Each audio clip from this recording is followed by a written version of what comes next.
welcome to All About Agatha, the podcast dedicated to reading and ranking every single mystery novel written by the Queen of Crime, Dame Agatha Christie.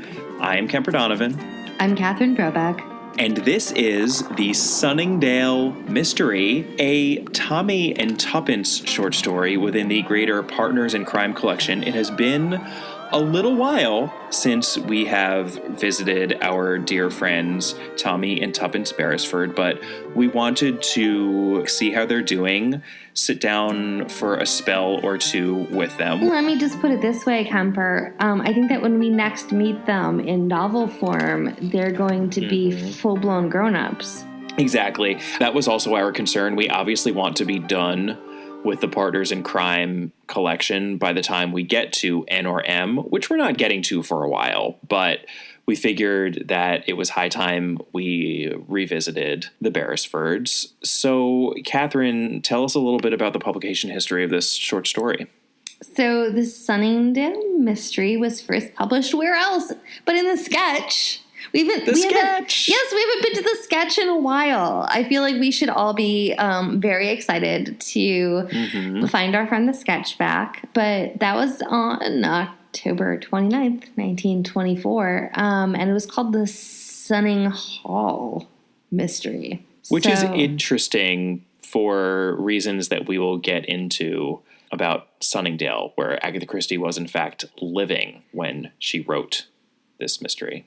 But by the time... Do I sense some biography coming here, Kemper? There may be some biography coming. Hold on to your seats, ladies and gentlemen. I'm going to fasten my seatbelt. But by the time it appeared in the Partners in Crime collection in 1929, it was the Sunningdale Mystery. It was. We can start off with our victim, who is Captain Anthony Cecil. He's a businessman, he's an avid golfer, and he is stabbed to death on his golf course with a hatpin. And he has subsequently become the subject of tabloid interest, mostly due to both the circumstances of his demise and then also various things related to the inquest and trial after his death. A dead body on a golf course, or links, if you will, is a murder on the links, you might say? Of interest. I was going to say, not the first dead body we've found on a links in a Christie story, but I will say this, and yes, this is a perennial complaint with the murder on the links, but there is significantly more golf in this tiny short story than in all of the murder on the links. It's true. There's actually, for a short story, quite a bit of golf in this. There is a lot of golf. So let's talk about our suspects. First up is Mr. Hollaby, and that was our victim's business partner in Porcupine Assurances, and also his partner on the golf course. Mr. Hollaby was with him the day that he was last seen playing a round of golf. And then we have Mr. Hollaby Jr. He's Mr. Hollaby's son. He's another party to their business venture. Which is an insurance company, essentially, right? Porcupine Assurances? We assume so. Well, I feel like insurance companies are great businesses in mysteries and nasty little mysteries. I mean, I'm basically thinking of Double Indemnity right now, but, you know. Right. Me, Walter Neff, insurance agent, 35 years old, unmarried, no visible scars. Until a while ago, that is.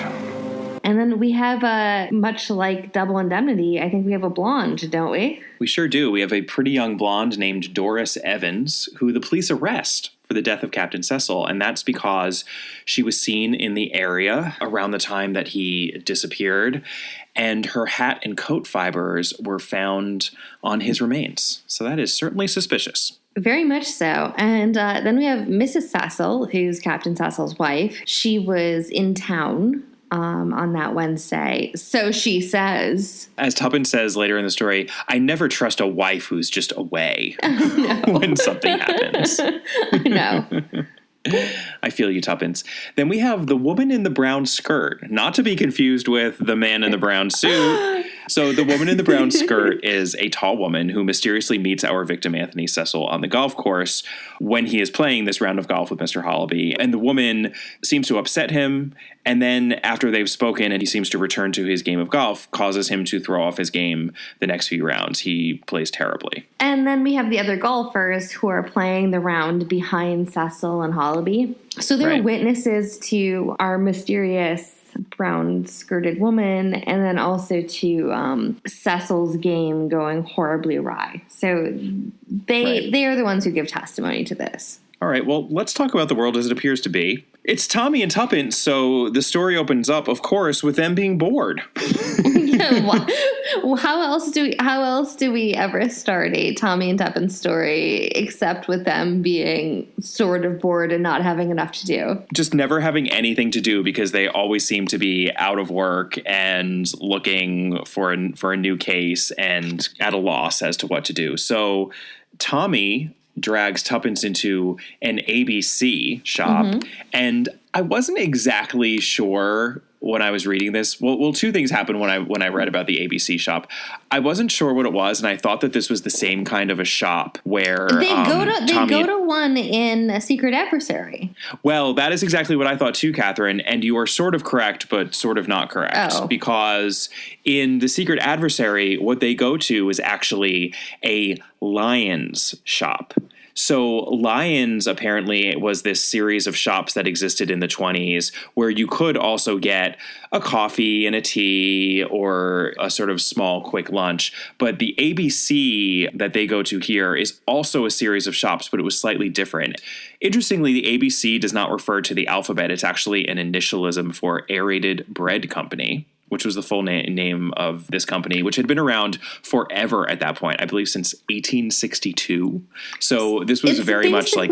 It's not even quite a tea shop, though, right? I mean, it's like a diner. I mean, we would call it a diner in the U.S. We would call it a diner. For us Americans, I think we sometimes get confused when the word tea is used because sometimes tea is referring mainly to a drink with some accoutrements added, but then other times tea is actually referring to a fairly heavy afternoon/evening meal. So I think this is probably more when people even talk about it, they're perhaps referring more toward the heavy meal version, but probably a mixture of both. But yes, it's basically more of a diner. So from what I could tell, the Lion shops were actually slightly upmarket from the ABC shops, almost sort of like a Cafe Nero to ABC's Starbucks or something like that, or Le Pain Quotidien to Pret a Manger. I don't know. It seems like the ABC was kind of like your bargain basement level thing, which maybe it's not fair to say that that's what Starbucks is now, but Starbucks is so ubiquitous. Or necessarily what Pret is either. I guess. There are some mangy Prets out there.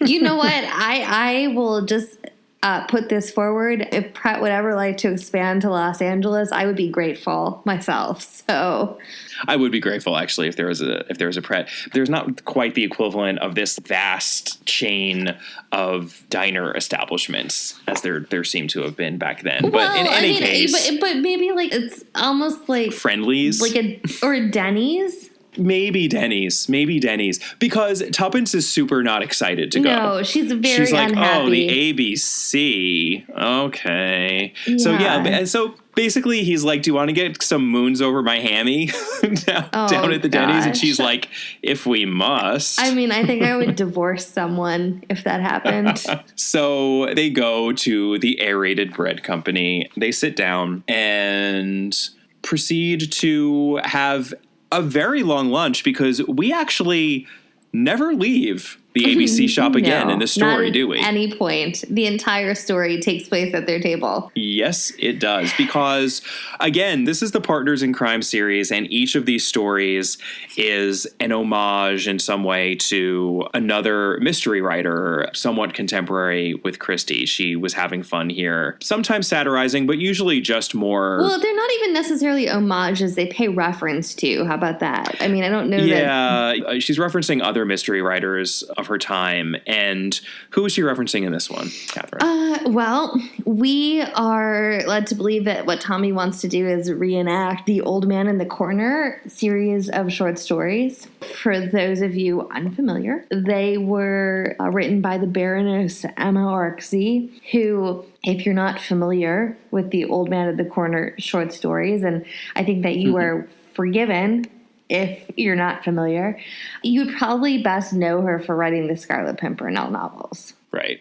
I mean, that's certainly the thing that has, at least from my perspective, that has the longest standing relevance. I mean, I don't know if you disagree with that. No, I don't disagree with that at all. I think that she wrote a lot. I was looking into her, and she certainly wrote a whole lot of different things. And really interesting that she was born in Hungary, but really had a career as a British novelist and playwright, and about a generation ahead of Christie. Although even at this point, she was certainly still writing, but she started writing the Old Man in the Corner series in 1901. So, right. Yeah. Supposedly, from at least my understanding of it, they are essentially capitalizing off of some of the Holmes popularity. And what you have is an armchair detective. Right. That's why Tommy wants to sit in the restaurant and do this. And he apparently plays with a piece of string, which Tommy does throughout the story. The Old Man in the Corner literally sat in an ABC tea shop and played with a piece of string. And apparently in the original stories, he would be telling these mysteries and then explaining them to an unnamed lady journalist. And then apparently as the series went on, that lady journalist was able to get a name. So that's nice. Oh, lucky for her. Yeah, her name was Polly Burton. And the last book to be published in the series was in 1925. So that was a full quarter century that she was writing a bunch of Old Man in the Corner stories. And it seems like the kind of thing, and Christie mentioned this also, that when she revisited the Partners in Crime collection later in her life, it was really interesting to her to see how many of these reference points still resonated, but how most of them actually didn't, because the writers and their works had been forgotten. And I think we certainly still remember the Scarlet Pimpernel, and Baroness Orczy, I think, even has some name recognition. Does she? I mean, the thing about the Scarlet Pimpernel is that I don't know that it's necessarily associated with her. I mean, that's one of those things where you feel almost bad that you can be fully familiar with the text of something, or at least the cultural presence of something, and then you're reminded or have to be reminded who the author is. I recognized her name. I know that I recognized her name because I've actually always never been entirely sure how to pronounce it. And apparently it's actually pronounced Orczy.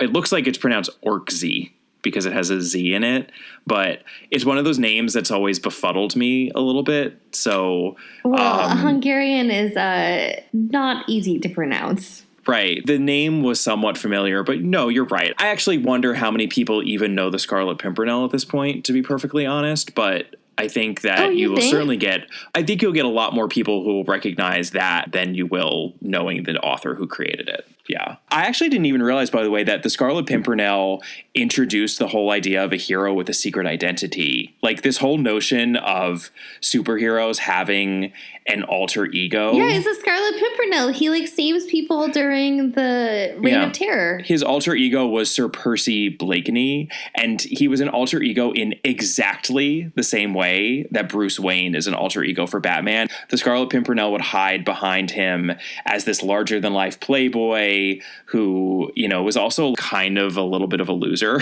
too. I must apologize for my tardiness. 'Twas next to impossible finding a carriage. Sink me, if everyone isn't so equal in your new society that no one wants to do the drive-in anymore. But very well connected. And then he would have his grand adventures and be this larger-than-life person when he was being his superhero. But it's really interesting that that was created by Baroness Orczy. I mean, I certainly don't think a lot of comic book fans realize that that whole underpinning comes from this woman who was born in Hungary and writing at the beginning of the 20th century. Well, I mean, I think it's also interesting because they were novels, right? But I think it's still most famous for being a play. Yes. Anyway, Tommy and Tuppence are play acting this because, they like to have their fun, sexy times. Even down to Tuppence realizes what Tommy is doing as he's ordering his food, and he tries to order food. She changes his order. Well, yeah, he tries to order food that he wants, which is like a chop and chips and whatnot. And she's like, no, he'll have the cheesecake and the milk, because apparently that's what the Old Man in the Corner always eats. And he's like, aw, I hate cheesecake and milk. But that's what he gets when he's playing the game. And he orders Tuppence cold tongue. Maybe she just really likes cold tongue. Jolly good stuff, Cold Tongue. Now then, I'm all ready to be Miss Polly Burton. Tie a large knot and begin. I will say, and I highly recommend anybody who wants to come to some of my preferred taco stands in Los Angeles and have lingua. But that's warm tongue. Yeah, it's very warm, yes. Warm and spicy tongue is certainly a lot better than cold tongue. So Tommy then proceeds to tell a story about the Sunningdale mystery. Unfortunately for us, the majority of this short story is actually just a recap. So it puts us in a slightly interesting position. Tommy's basically telling a story to Tuppence that she has heard before, but she lets him tell it, and then they come up with a solution between the two of them after teasing it out for a bit over their tongue and cheesecake. Yes. So basically, Captain Anthony Cecil is this upstanding citizen who served his country well when he's an equally upstanding man of business in his insurance company, along with his business partner, Mr. Hollaby. And alas, as we already mentioned, he was found very, very deceased on the links, stabbed in the heart with a hat pin, which makes it immediately look like a lady's crime. Making it look even more like a lady's crime, he had last been seen on that same golf course where he was golfing with Mr. Hollaby the day before. And during their round, a tall woman in brown emerged from a wooded area and approached him. He excused himself to talk to her and came back very much rattled. We know this from the golfers playing behind him because after that interaction, his game was not at all the same. He was playing terribly. He then excused himself to go home. He lived very nearby. He could walk home. And Mr. Hollaby retreated to the clubhouse. And then the next morning, Captain Cecil was found dead on the golf course. And he had been dead for presumably 12 hours, is what we more or less know. Right. And so several weeks later, the police arrest Doris Evans, our pretty young blonde, because guess where she'd been seen? She'd been seen at Captain Cecil's house. And then, to make matters worse, she was seen back in the train station shortly thereafter, incredibly disheveled. She claims that he met her at a cinema. They got along really well, and he had invited her down to his house, and that she had no clue he was married, and that she certainly did not kill him. In fact, not only did she not kill him, but he had brought her out to the golf course where he had, I guess, gone absolutely berserk and pulled out a gun, which he waved around, unhinged, told her that his life was over, and threatened to commit a murder-suicide. And then she struggled with him, which is why her hair and the threads were on his clothing, and she escaped, which is also why she was disheveled in the train station. Right, she ran to the train station looking behind her, fearing for her life. Yeah, and then to back up her story, a gun, in fact, was found near the body of Captain Cecil. Even worse, apparently Porcupine Assurances is belly up as a company because it looks like it was actually a case of profound embezzlement on the part of Captain Cecil, the upstanding Captain Cecil. So the poor Hollabys, his business partners, are ruined. So it looks like Doris Evans did it, and that's all she wrote. But it's not all she wrote, is it? It is not. And here's where I will actually mention, because I think that it is pretty noticeable in the course of the story. As you can see, there is a lot of ins and outs on the golf course in particular. We're told about them playing on the golf course. Cecil goes with the woman in the brown skirt. He goes off with her, then he comes back, and then he goes down a lane to his house. And there's a lot of specificity as to where things are placed on the golf course, which actually turns out to be somewhat significant, if not to solving the mystery, at least to everything making sense and all coming together at the end. And Agatha Christie actually lived in Sunningdale when she was writing this story. She lived here with her first husband, with Archie Christie. Again, this story was written in 1924. And Sunningdale is where they moved when they first left London. It's a suburb of London. And first they moved into this flat, but then they moved into Styles. And yes, they, again, let's never forget that they bought this house and then named it after the estate in the mysterious affair at Styles, which is both a little tacky and just a little odd. Like, do you really want to name the house after the house? After a murder house? Right, after a murder house. It's so bizarre on so many different levels, but that is where they were living. So Styles was also in Sunningdale. And part of the reason that they moved to this boring, depressing suburb, Agatha did not like it at all, was that it was near a good golf course, and Archie, of course, loved to golf. That's partly how he ended up straying from Agatha, since his second wife, Nancy Neal, was also an avid golfer, so they would golf all the time. Never mind the fact, though, that Agatha was such a good wife that she embraced golfing and actually won a golf tournament in Sunningdale while they were living there.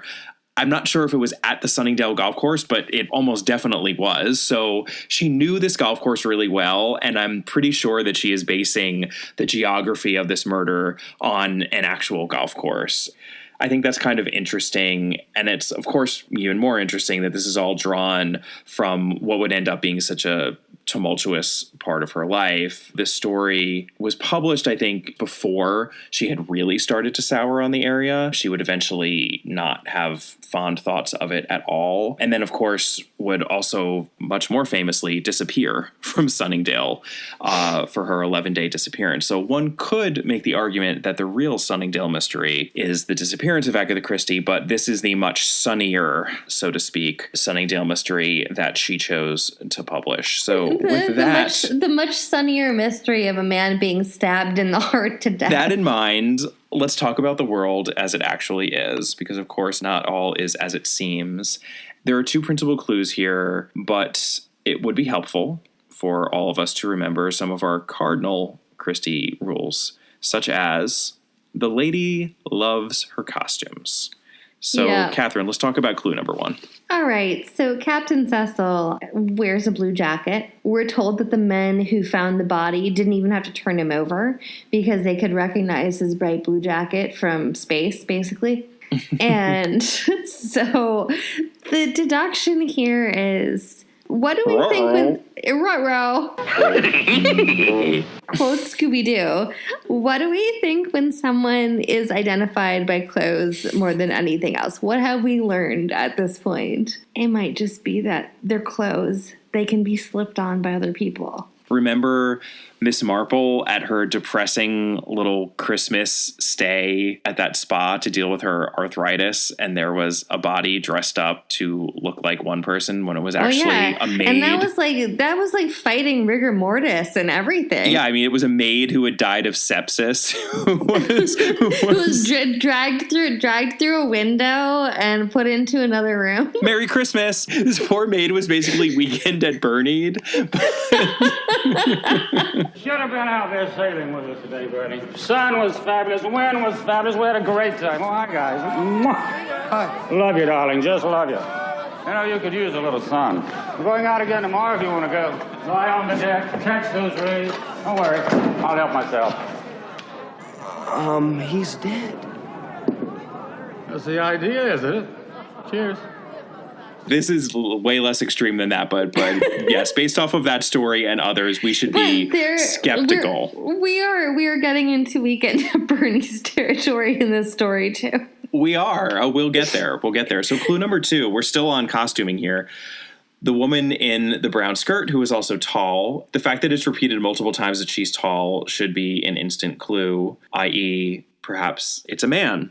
A tall woman in a generic tweedy outfit with a hat could easily be a woman in costume or, of course, a man in costume. When you have a hat, things can be affixed to the hat, such as clumps of hair that will make a man look like he has long hair like a woman. So there's just an easy costuming ploy there that I think an astute Christie reader would see. Or should see. I just want to point out an easy costuming ploy within this context. I think in real life, we might end up in different territory with that. Yes. In real life, I'm not thinking, oh, that person's tall, must be a man. I mean, we live in a more complicated world than this simplicity of Christie's world. Yeah, the deduction here is not to be used for deductions in the real world.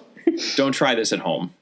Is basically what we're saying. Clue number 3, also sort of related to costuming, actually, is that hat pin, the murderous hat pin. It directly points to a woman, but as Tuppence very astutely points out, it's the 1920s, baby. Groovy.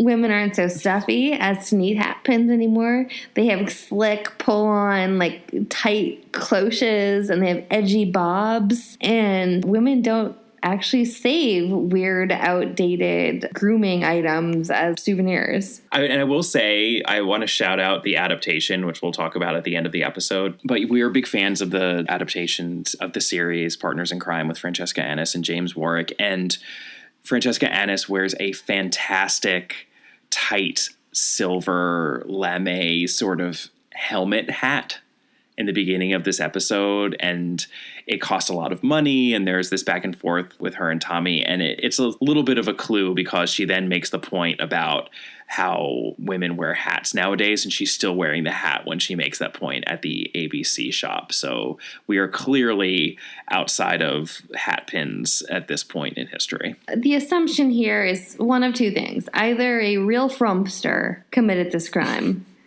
Right. and was dressing up like it was the 1890s or something. In which case the fashion police need to be called, not Scotland Yard.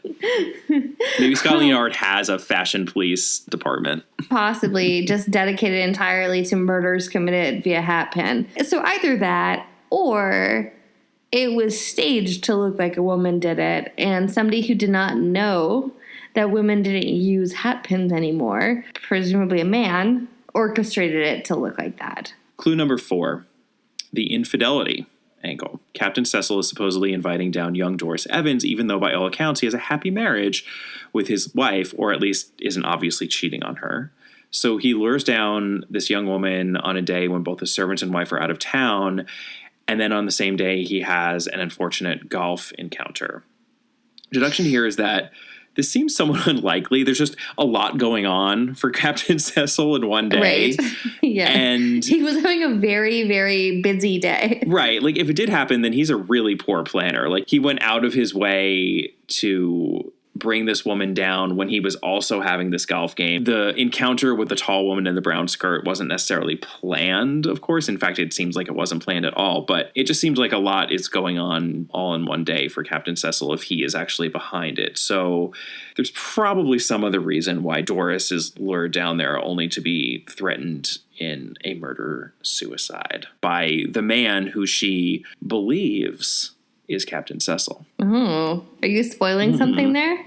Clue number 5, go for it. Captain Cecil's golfing skills. He talks to this woman in the brown outfit, and then when he comes back, his golf game has gone out the window. He's just terrible, and it becomes significantly worse. He plays like a different man, you could say. One could, in fact, say that. So either something very jarring happened to ruin his game that much, or he plays like a different man because... Because he is a different man.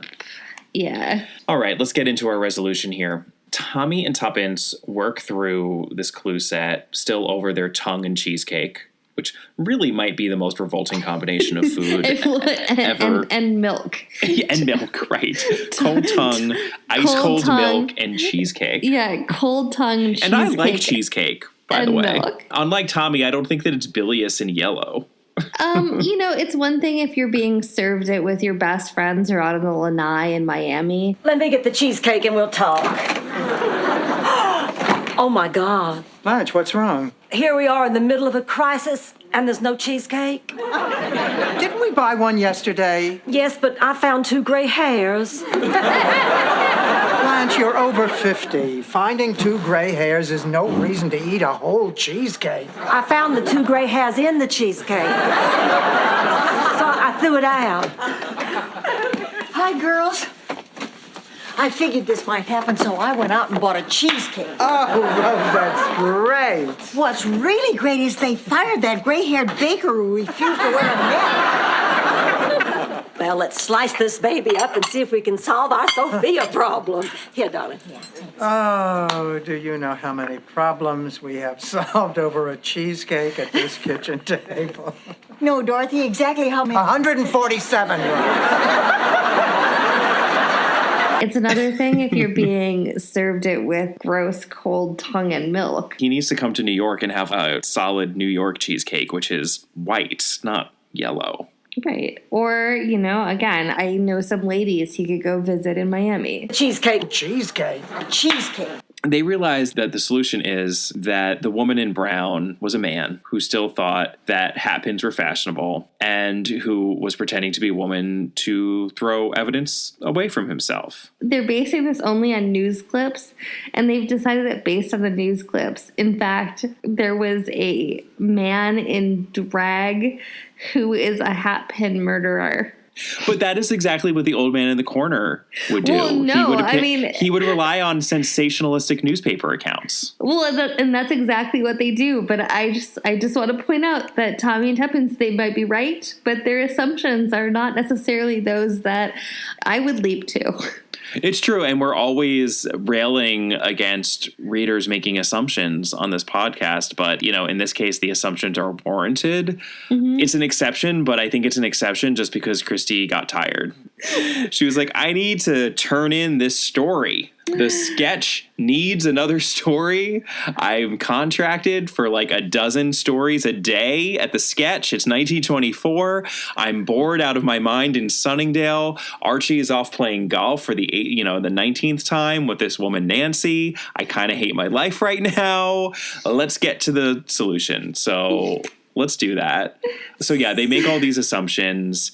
And they figure out, based off of those assumptions, that Captain Cecil was actually murdered during the golf round, and his body was hidden in the bushes. Then the murderer slipped off his lady clothes, his brown skirt, and put on the instantly identifiable blue jacket of Captain Cecil before continuing to play poorly on the rest of his round with Mr. Hollaby. So that's why he was actually a different man, because it was the murderer who finished out the round with Mr. Hollaby. Correct. And so later in the evening, he's lured down poor Doris. She doesn't know Captain Cecil from Adam. She just met a guy in a movie theater. Correct. Who told her he was named Captain Cecil. And, this was pre-internet. In fact, Tuppence even says... She couldn't look him up on Facebook? No, and Tuppence even says she wouldn't even be able to tell after the fact because the pictures of him in the paper were very blurry. Right. They make a lot about how newspaper pictures are so terrible and you can barely even make out that it's a man, let alone a specific man. Right. And so she goes down there because she thinks that she's met some nice guy in order for him to turn out to be a complete psycho. Right. Her story is 100% true. Yeah. Her story is also terrifying. It's also why, I guess don't meet up with strange men. It's like looking for Mr. Goodbar here. Her story is like a Craigslist missed connections just gone terribly awry. Yeah. Which, by the way, Craigslist just days ago finally ended its personal section. Oh, I didn't know that. That's really sad. I know. I feel like it's kind of the end. It's totally the end of an era because there was that beginning internet moment when Craigslist was. I mean, Craigslist still exists. I'm sure you can still sell your couch on Craigslist. So don't worry. We haven't lost that much of the world, but yeah. But I mean, people looking for weird things on the internet, are going to have to find different outlets now. They are. But you know what? Those outlets will always be there in some form. They will. I guess let's look at it this way. Alt weeklies at one point served that function. Right. So if you can't use the back pages of an alt weekly anymore and you can't use Craigslist anymore, I'm sure there is still a different outlet. Where there's a will, there's a way. And apparently in the 1920s, you would just go to cinema. Yeah, and just pick up a random pretty blonde girl, invite her down to your bungalow, and then threaten to murder her. Yep. Yeah, so he basically looks like he's gone off the deep end, and so then he scares her off. He is a witness, essentially, to this meltdown. And then this gentleman, who we now know is not Captain Cecil, he takes off that blue jacket, and then he pulls the Which has all of her hair. And fibers on it. Yep. And he pulls that corpse on out of the bushes. I don't understand why we have to move him, Reg. Oh, don't ask me any questions, Larry. Just move him. Oh. Here we go. Ready? I can't believe I'm touching a dead body. Here's your boss. Come on. Let's go. Whoa!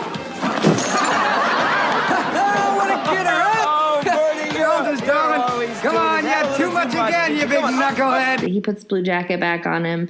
He disposes of the lady clothes that were also stored in that bush. And just tosses the gun. Yep, tosses the gun and leaves. Here's the $1 million question, or the $0 question, I suppose. Well, possibly $1 million question. If it was a different man who finished out that round of golf, wouldn't Mr. Hollaby, i.e. Captain Cecil's golfing partner for that round, have recognized that it was Captain Cecil who went for a chat with this woman in the brown skirt and then not Captain Cecil who came back? Well, the answer is that yes, he did, because he was in on it. And the or he had face blindness. That's the ultimate twist. He had prosopagnosia or face blindness. So yes, the answer is that he was in on it, and it was his son, Mr. Hollaby Jr., who was the man wearing the brown skirt in the woods, waiting there until they got to the hole that was most convenient for him to come and lure Captain Cecil over for a chat. That is when he stuck a hatpin in Captain Cecil's heart and then proceeded to do what he needed to do, as we have just described. The reason for this, of course, is that Mr. Hollaby and Son were the embezzlers. They were the ones who knew that the business was about to go under, and they figured they could pin, pun intended, all of this on Captain Cecil, and then in the wake of his death, portray themselves as victims and live to see another day, unlike their poor business partner. It's all speculation on Tommy Tuppence's part. And again, they're still at the table. We still have cold tongue and cheesecake to eat. Cheesecake. Cheesecake. Cheesecake. We do. I just made fun a few minutes ago of the fact that it's laughable that Tuppence is basically like, okay, well, I have the solution. It's that a man dressed up as a woman and then waited in some bushes to murder a man with a hatpin. I just made fun of that, but I have to say it's actually the ending, which is the thing that stuck in my craw a little bit. And it's that apparently sitting at the table next to them the entire time has been Inspector Marriott. You can feel Agatha Christie getting to the end of the story and then being like, oh, crap. Do I have to write a whole scene of them going to Scotland Yard now? You know what? No, I need to mail this. Like, this needs to be out in the post. Like, now, deadline is looming. You know what? He's in the shop. He's in the ABC. He's behind them. He's been there the whole time. And it's like, we've made fun about the fact that Tommy and Tuppence are not necessarily as observant as we perhaps would like them to be in some other occasions. But the fact that Inspector Marriott was sitting behind them in a presumably not very big restaurant this entire time is a little bit far-fetched. Just a little. But, conveniently for them, he's right there, smack on right behind them. And he's eavesdropped on their entire conversation. So he thought those were all really swell ideas, and he's going to bring on in Doris Evans because they can use her to ID Hollaby Jr. as the man who lured her down to Sunningdale. Right, which really, to me, highlights the weakest point of this solution, which is that we really don't think that Doris would have in some way indicated that the man she met at the cinema and who met her on the golf course looked totally different from the murdered man. She really was only looking at the newspaper, and she never interacted with anyone who would have clued her into that. I don't know. It's a little hard to believe. Well, I mean, the point is made that by the time they identified her, it had been several weeks, so she never saw the body. Right, that's true. That's true. And yeah, she obviously didn't want to get involved because to her, she basically had just managed she'd had a near-death experience. She had a near-death experience with a would-be Craigslist killer, so she was happy to be alive. I know. At the beginning of this, we identified Captain Cecil as the victim, and obviously he was the victim because he did nothing wrong and was stabbed to death. He's the murder victim. I would also say, Doris Evans is a real victim in this. Well, you know what? I hope that she reaches some catharsis when she is able to contribute in a significant way to putting Hollaby Jr. behind bars, and his father, for that matter. I know, not just murderers, but embezzlers. Just to speak a little bit about the adaptation, which was charming as always. As we already mentioned, the costuming was on point, and it always is. The one thing that they do dispense with in these short story adaptations, which are for the most part extremely faithful, is that they don't do the references to contemporary mystery writers of Christie's. Again, because by the time the adaptations were coming out in the early 80s, they were forgotten. So Tuppence still insists that Tommy eat milk and cheesecake. Cheesecake. Cheesecake. Cheesecake. Because she says that if we're going to be simple and go to this simple ABC shop, then you're getting milk and cheesecake. They still have that moment, but they dispense with the old man in the corner stuff. And there is this really funny moment where Tuppence threatens Tommy with ordering rice pudding for him when he makes too much of a stink about it. And I really apologize for constantly referencing Sex and the City, but Sex and the City just has a really iconic rice pudding moment. I'm dating a guy with the funkiest tasting spunk. Well, I'm sorry, but who else can I talk to about this? Might I suggest no one? You're my girlfriends. Help me. Have you ever had this problem? Not really, but I have to admit it's never exactly been a trip to Baskin-Robbins. Well, this guy is very sour, like asparagus gone bad or something. Can I cancel my rice pudding? Thanks. Anyway, they flash back when Tommy starts telling the story, but then they actually leave the shop and they go on a fun, flirty weekend together as a married couple. There's even one very overtly sexual moment. Tommy, would you mind terribly if just this once we missed dinner tonight? Oh, I suppose I could try and bear it. Only I don't seem to have much of an appetite. No. Now you come to mention it, neither do I. On the other hand, I don't feel particularly sleepy. I don't either. Tricky.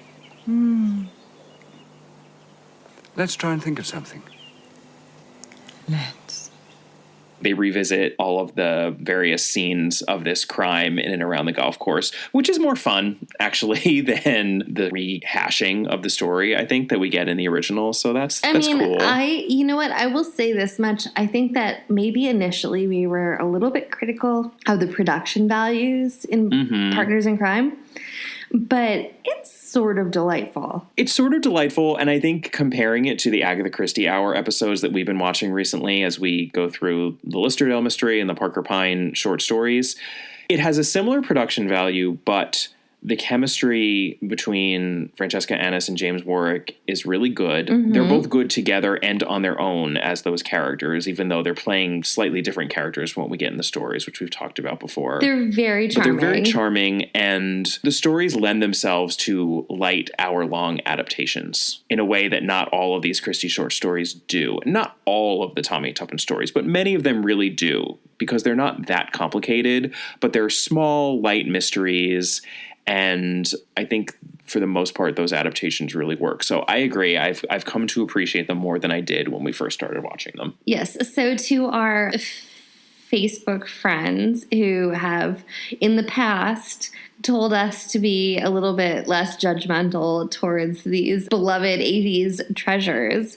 We hear you on that. I think we do. I think we've gotten there. Yeah.